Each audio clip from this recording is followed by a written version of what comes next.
Hey, this is Greg Young, and I'm just going to show you guys really quick Mighty Moose's new friend, Gary.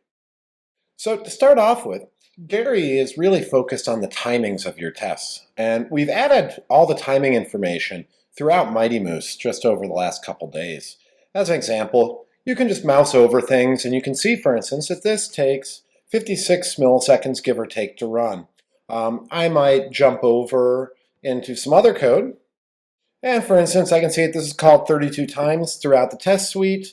It's got an average time of actually being in this method of under 1 millisecond, but the code that gets called from this method when it bubbles up is actually quite a bit higher.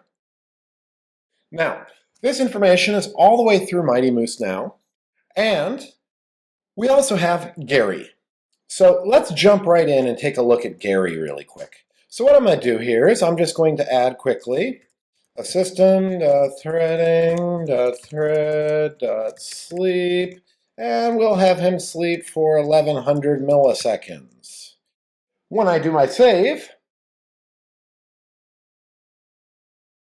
we will get that our test is passed, and then after the profiling has completed, we will be told that it used to be fast. This is Gary. Gary is a snail. If you don't get the reference, you can Google SpongeBob. And now it's telling us that this is a slow test. This test is currently taking about 1 second. If I were to go through and delete this,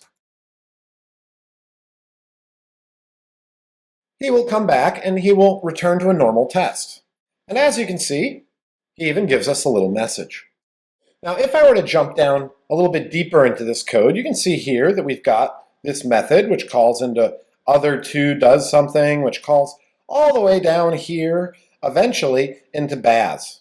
So what I'm going to do is I'm going to get this out, and I'm going to switch back over to our Mighty Moose tests over here. Now when I do my Control S, we'll get our testing phase, told that it passed, and you don't have to run the cats. Now, it's telling us that we should look at the sequence diagram to figure out what's wrong.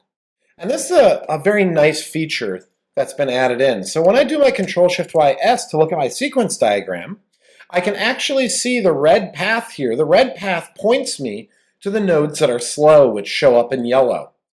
I also get, as you'll notice, all of the times here for how long everything in here takes. And that is within the context of this one test. Now, when I double-click on Baz, which is my node that it highlighted for me as being the problem, it will shoot me on over to this code.